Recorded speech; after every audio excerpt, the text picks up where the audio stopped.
आज मैं आपको बताऊंगी सावन में अपने लड्डू गोपाल की कैसे सेवा करनी चाहिए और कैसे पूजा करना चाहिए।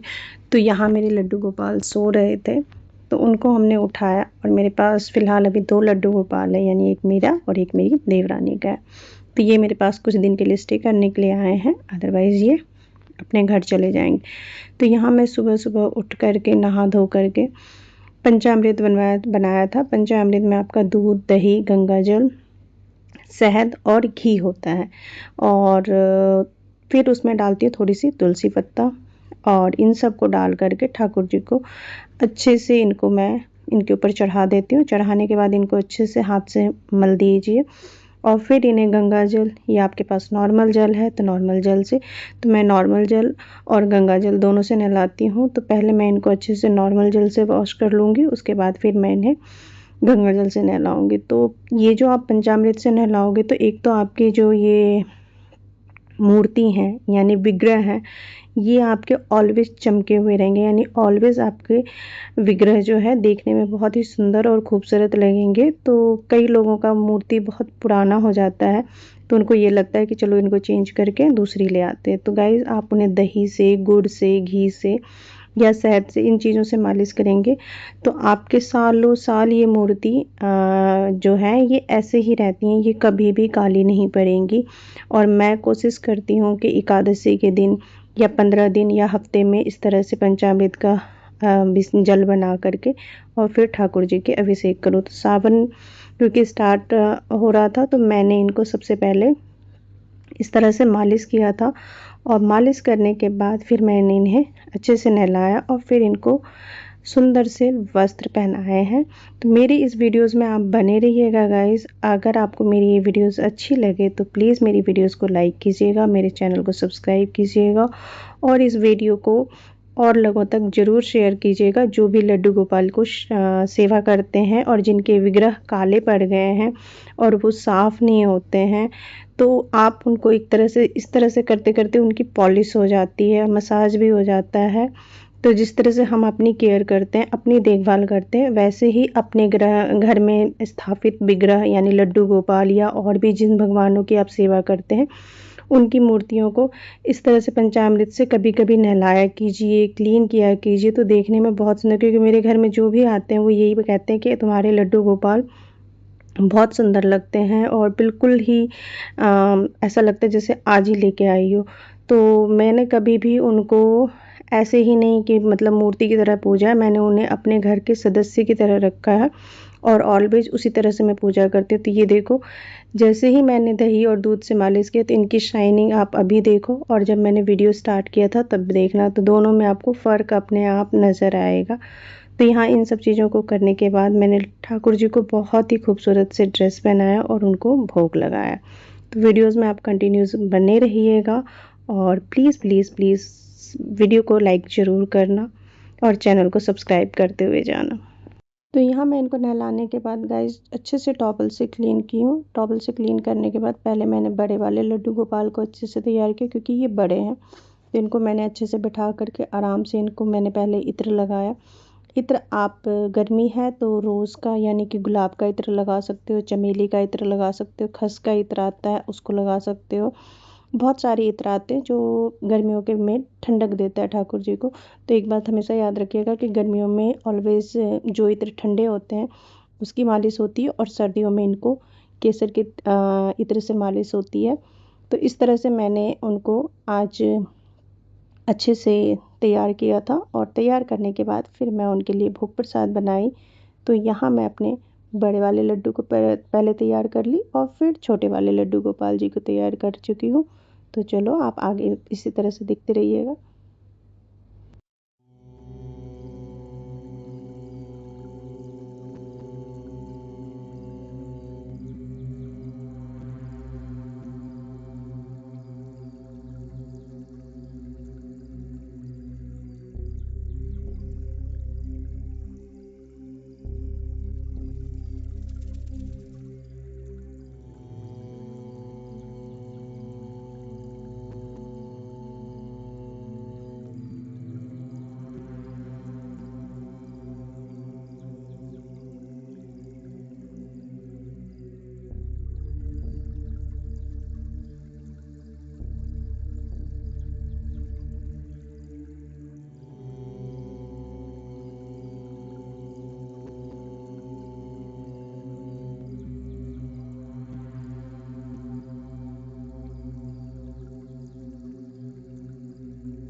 बड़े वाले गोपाल जी तैयार हो गए थे, फिर मैंने छोटे वाले गोपाल जी को तैयार किया और छोटे वाले गोपाल जी को भी सेम मैंने इत्र लगाया है।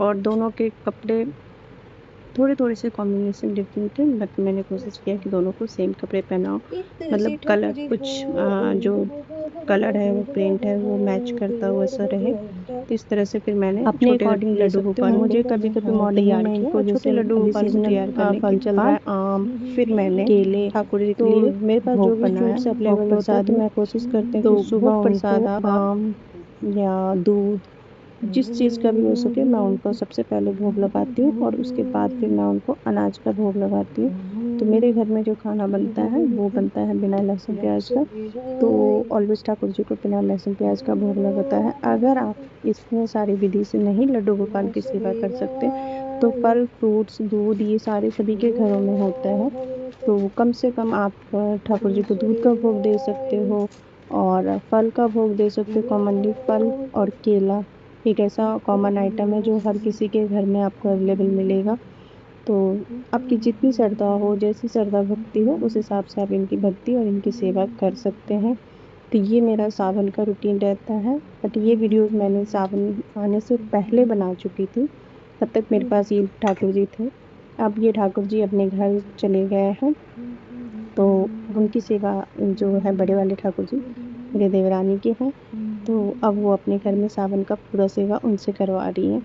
तो चलिए आगे में देखिए मैंने ठाकुर जी को क्या भोग लगाया। मेरे पास यहाँ क्योंकि फूल नियर बाय सोसाइटी में मिलता नहीं है, तो जब हस्बैंड सवेरे वॉक पे जाते हैं तो वो मुझे फूल ला देते हैं, तो मैं फिर इनको फूलों से भी तैयार करती हूँ। और कभी फूल नहीं होता है तो मैं नॉर्मल पूजा भी करती हूँ। और अगर आप इनको फूल से तैयार कर दोगे तो बहुत ही खूबसूरत लगता है, मतलब ऐसा लगता है जैसे ठाकुर जी साक्षात बैठे हुए हों और खुश हो रहे हों। हाँ गाइस, आज मैंने सुबह दूध का भोग लगाया था और उसके बाद फिर मैंने इनको रोटी और सब्जी का भोग लगाया था, बट वो भोग का क्लिप लेना मैं भूल गई थी। और यहाँ आप देख सकते हो कि ठाकुर जी का श्रृंगार बहुत ही सुंदर हुआ है और बहुत ही सुंदर लग रहे हैं। तो मेरी ये वीडियोस पसंद आए तो प्लीज़ मेरी वीडियोस को लाइक कीजिएगा और मेरे चैनल को सब्सक्राइब करना ना भूलें। मैं अपनी तरफ से कोशिश करूँगी कि मैं अपने लड्डू गोपाल की कैसे सेवा करती हूँ, कैसे तैयार करती हूँ। और एक चीज़ और कि सावन में आप ठाकुर जी को झूले पर ज़रूर झुलाएं। तो जब झूले पे झुलाएं तो हमेशा दिन में झुलाएं, रात में ना झुलाएं। तभी के लिए इतना ही। राधे राधे।